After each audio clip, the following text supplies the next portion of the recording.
সাগরদ্বীপ থেকে সকল দর্শক বন্ধুকে ডিভাইন ট্র্যাভেল উইথ অমরেশ চ্যানেলে স্বাগত জানাই। আজ আমরা চলেছি কচুবেড়িয়া জেটিঘাট থেকে হলদিয়া টাউনশিপ। দিগন্ত বিস্তৃত আকাশ, অগাধ জলরাশির মাঝে একটি ট্রলারে চেপে 2.5 ঘন্টার পথ পাড়ি দিয়ে আমরা পৌঁছাবো হলদিয়া। এ এক রোমাঞ্চকর অভিজ্ঞতা। এই অভিজ্ঞতার সাক্ষী হতে আপনারা আমাদের সঙ্গে থাকুন।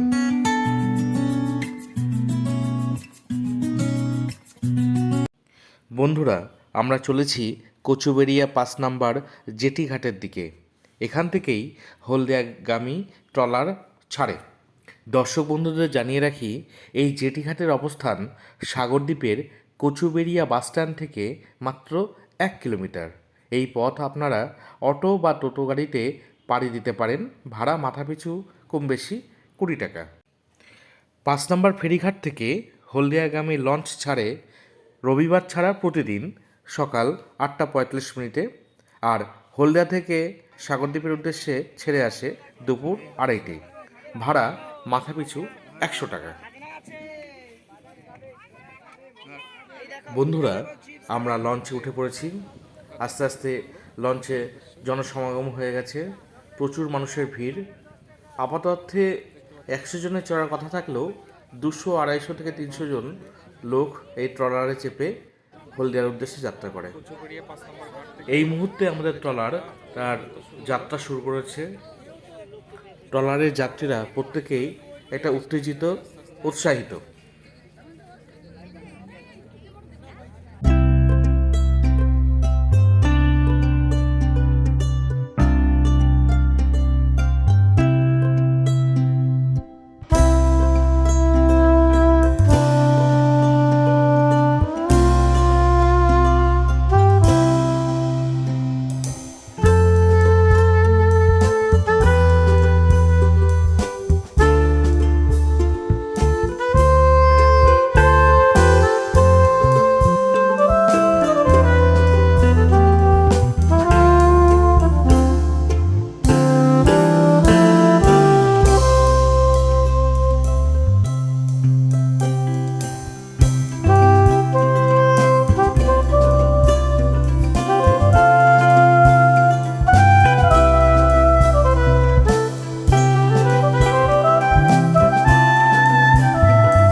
চেপে প্রচুর মানুষ হলদিয়ার উদ্দেশ্যে যাত্রা করছে।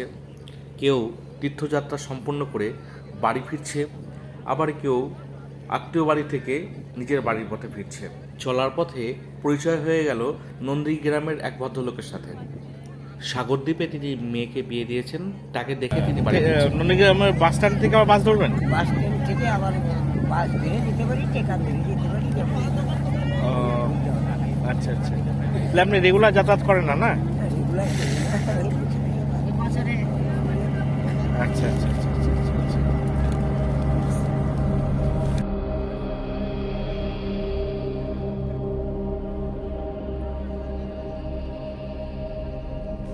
সাগরদ্বীপ থেকে মেদিনীপুরগামী এই জলপথ বাংলা সাহিত্যের কালজয়ী সৃষ্টির প্রেক্ষাপট রূপে ব্যবহৃত হয়েছে।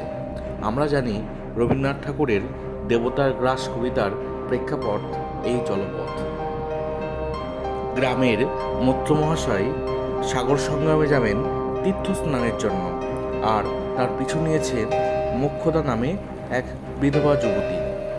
তিনি তার দুরন্ত ছেলেকে তার মাসির কাছে রেখে তীর্থস্নানের জন্য মৈত্র মহাশয়ের সঙ্গে যাবেন সাগর সংগ্রামে। কিন্তু এই খবর জানতে পেরেই তার দুরন্ত ছেলে আগেভাগেই সেই নৌকায় এসে উপস্থিত হয়েছে। তাই মোক্ষদা রেখে গিয়ে তার ছেলেকে বলেছেন, চল তোকে আমি সাগরে দিয়ে আসি। এই কথা বলার সঙ্গে সঙ্গে তার শরীর ও মনে একটা রোমাঞ্চ খেলে গেল। তার মনে একটা আশঙ্কার বাতাবরণ তৈরি হলো এবং তিনি নারায়ণ নারায়ণ বলে ঈশ্বরকে স্মরণ করল। কিন্তু তীর্থস্নানের পর যখন তারা বাড়ির পথে ফিরছে, হঠাৎ করে সন্ধ্যেবেলা দেখা গেল যে প্রবল ঝড় বৃষ্টির আগমন হয়েছে এই সমুদ্র পথে। তাই সেই সময় মুক্ত মহাশয় বললেন, এমন কেউ আছে যে তীর্থযাত্রা করতে গিয়ে দেবতার ধনকে দেবতার কাছে উৎসর্গ না করে বাড়ি ফিরিয়ে নিয়ে যাচ্ছে। তখন গ্রামের সেই মুক্ত মহাশয় সহসা চেঁচিয়ে বললেন, সেই মক্ষদা তার সন্তানকে দেবতার কাছে উৎসর্গ করার কথা বললেও তাকে উৎসর্গ না করে ফিরছে, তাই এই বিপদ। তখন সেই ব্রাহ্মণের কথা শুনে মাঝি মল্লারা সবাই মিলে মোক্ষদার কোল থেকে তার সন্তানকে ছিনিয়ে নিয়ে অগাধ জলরাশির মধ্যে সেই রাখাল বালককে নিক্ষেপ করলো এবং সেই রাখাল বালকের প্রতি আকর্ষিত হয়ে সাগরের বুকে মুক্ত মহাশয় নিজেকে সমর্পণ করলেন। সত্যি এক অবিস্মরণীয় ট্র্যাজিক সৃষ্টি রবীন্দ্রনাথ ঠাকুরের এই সমুদ্রের গ্রাস কবিতাটি, যার প্রেক্ষাপট গঙ্গাসাগর থেকে মেদিনীপুরগামী এই জলপথ। শুধু তাই নয়, সাহিত্য সম্রাট বঙ্কিমচন্দ্রের কপালকুণ্ডলা উপন্যাসেরও প্রেক্ষাপট এই জলপথ। গঙ্গাসাগর থেকে ফেরার পথে নবকুমার এই জলপথের মধ্য দিয়েই তারা পথ হারিয়ে পৌঁছেছিলেন রসুলপুর নামক জায়গায়। সেখান থেকেই কালজয়ী কপালকুণ্ডলা উপন্যাসের সূত্রপাত হয়। বন্ধুরা, গল্প করতে করতে আমরা প্রায় চলে এসেছি হলদিয়া জেটি ঘাটে। এখানেই আমাদের ট্রলার নোঙর ফেলবে। ট্রলারের সমস্ত যাত্রী তাদের যাত্রা এখানেই সমাপ্ত করবে। সকাল প্রায় 9টায় আমরা যাত্রা শুরু করেছিলাম, আর আমাদের যাত্রা শেষ হলো বেলা প্রায় 11:30টায়। সকল দর্শক বন্ধুদের জানিয়ে রাখি, যদি আপনারা এই পথে যাত্রা করেন তাহলে যাত্রার শুরুতেই আপনাদেরকে এই ট্রলার কর্তৃপক্ষ একটা টিকিট দেবে। সেই টিকিট আপনারা সঙ্গে রাখবেন, নয়তো নামার সময় এই টিকিট দেখাতে না পারলে আপনাকে জরিমানা বাবদ পুনরায় 100 টাকা দিতে হবে। হলদিয়া ঘাটে নামার ব্যবস্থা হচ্ছে, দেখতে পাচ্ছেন আস্তে আস্তে সবাই নামছে।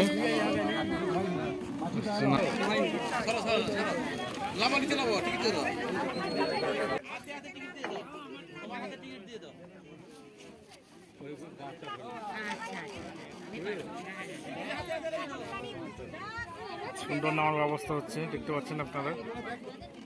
বন্ধুরা, আমার এই ভিডিওটি যদি আপনাদের ভালো লাগে তাহলে অবশ্যই ভিডিওটি লাইক করবেন, শেয়ার করবেন আর চ্যানেলটি সাবস্ক্রাইব করবেন। ধন্যবাদ।